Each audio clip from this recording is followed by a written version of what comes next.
Are you looking for a new and fun way to have your morning smoothie? I know I am. I get in a rut with a regular old smoothie, but we are showing you today a easy papaya smoothie for gut health, and you're going to love it.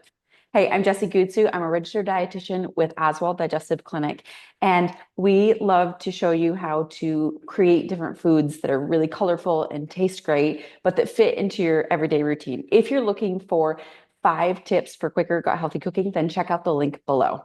Okay, without further ado, let's get into our easy papaya smoothie for gut health.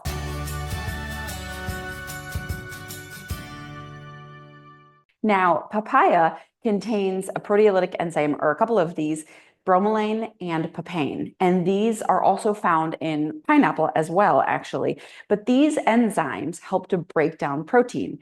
And gut health is really about getting enough fiber, and oddly enough, or at least an under-researched area, is getting enough protein. One interesting fact is that our microbes actually need protein, and our digestive lining needs protein all to work well. And they actually need up to about 18 grams of protein a day. So that means if you're not getting that protein, or you're not digesting it, more importantly, and that's where the papaya comes in, well, then it's going to pull from your stores, which are your muscles or your tissues or the lining of your digestive tract. So today we're going to show you how to make this easy smoothie, and we are going to show you some fun little twists from the traditional recipe. So we have, of course, our papaya. Now I have a couple here. The recipe calls for using iced or frozen papaya cubes. My store didn't sell those. I have the whole papaya here. And you're really looking for one that is a little orangey yellow. Now this gives a little to the touch. It's a little underripe. I couldn't find a good ripe one, actually. They should be an orangey yellow color with maybe a tinge of green, and feel a lot like a ripe avocado, actually. So there's that little bit of give with your thumb. So we are going to first start off by cutting this. Now, you're welcome to use a bag of frozen papaya if your store sells it, of course.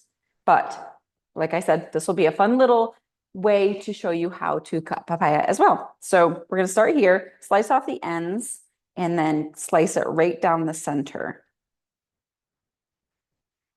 And then we are left with these beautiful little seeds here, and they're actually edible. They're a little bit peppery, and so we're not going to add them to our smoothie, but you're welcome to save them for something else. We'll just scoop these out. Okay, now that we have the seeds scooped out, we are going to take the skin off. And you can do this with a paring knife and just cut close, just pulling the skin off and exposing that pinkish reddish, sort of salmon-y, beautiful color. Now, papaya are also loaded with vitamin C and fiber, in addition to their proteolytic enzymes that they're really well known for. Now, an important thing to remember is that these enzymes should be consumed at mealtime. So the way to get the best benefit is to have these enzymes 3 times a day with meals. This is just a built-in way of having those enzymes with your meal and not have to take the extra supplement. Okay, I'm just going to chunk these up and do a handful of rough chunks and toss them in the blender.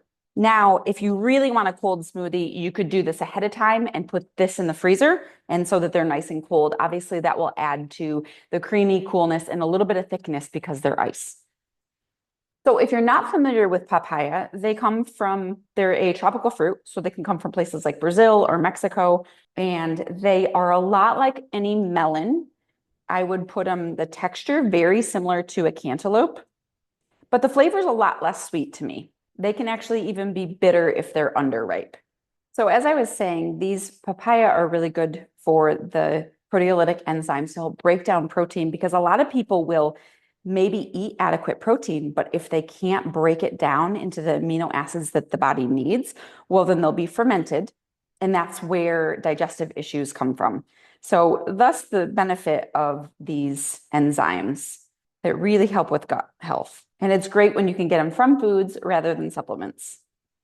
Okay, now that we have those chopped up and tossed in, now we're going to move on to the rest of our ingredients. So this recipe calls for a frozen banana. Another great way to get benefit from banana is to get an underripe banana.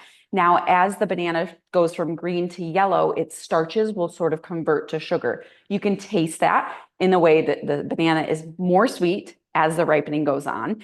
and you can also feel the texture as well. What I like to do is I buy green bananas and I just peel them right there versus waiting for them to ripen, and I will freeze those ones. They actually have a type of starch called a resistant starch that also feeds your microbiome. Great for your gut health. So here we have a frozen banana. And what I do is I just peel it and half it or maybe third it, depending on how easy it peeled, and then just toss it into a bag. And I constantly have a rotation of frozen bananas because I think they're so helpful in creating smoothies. Now, one of the ways that I like to create smoothies is to combine colors that will blend nicely together. You certainly don't want to eat a smoothie that is brown or dingy green or something that just doesn't look pretty. So the next ingredient we have are carrots, and the recipe actually calls for carrot juice. I really like to use the whole veggie or fruit so that you get the intact fiber as well. So here I'm just going to chop off the end and throw the whole thing in. Now, mind you, I do have a great blender and it will cream this up. If you have a blender that's a little less high powered, then you will probably want to lean towards a carrot juice. But the great thing is when you find carrot juice, you can find 100% carrot juice and no other additives. So you do get the benefit of those. And of course, carrots have their fiber and their phytonutrients that help to feed that gut microbiome as well. And next we have a juice of a lime. This will just add to a little bit of the acidity that'll help brighten the papaya. You can also use a couple tablespoons of citrus juice instead of the whole lime.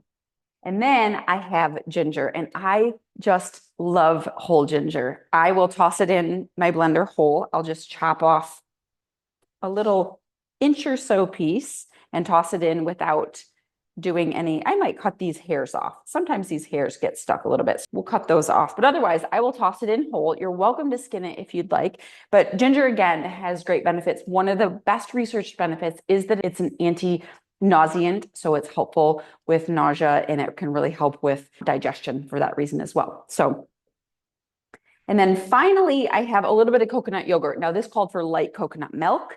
This is coconut yogurt, so you get a little bit more of the probiotics.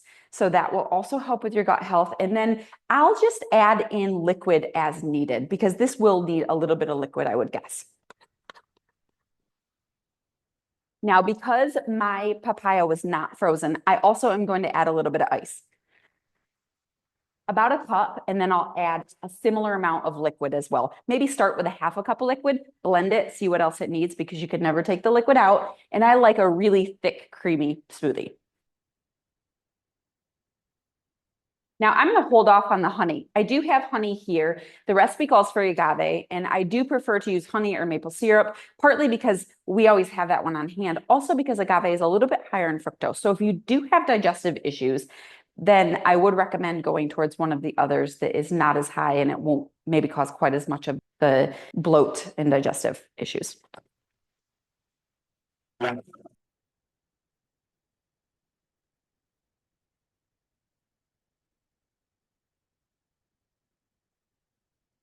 Ooh, that looks nice and thick. Look at that. Beautiful color. I'm going to take a taste and see if I need to sweeten it. I think it's good without the honey, I'll be honest.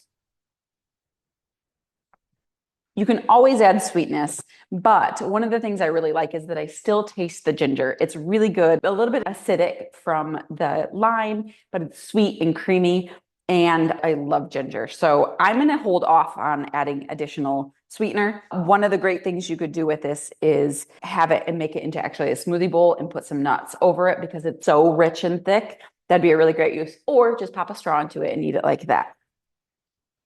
So I love a good morning smoothie. This is going to be a new rotation of mine, I'll be honest. It's really good. Some other variations you could do, of course, I love to take a smoothie recipe and alter it to fit my needs.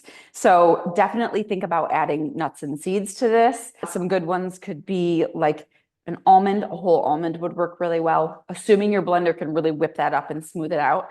or cashews would be really good with this one, some flaxseed, some chia seed, a mixture of all of those, whatever suits your fancy. And then, of course, if you wanted to add additional protein, then go ahead and add your choice of protein powder as well. Now, remember that those enzymes, those proteolytic enzymes found in papaya are really helpful to help break down our protein because our body takes in proteins in these longer chains.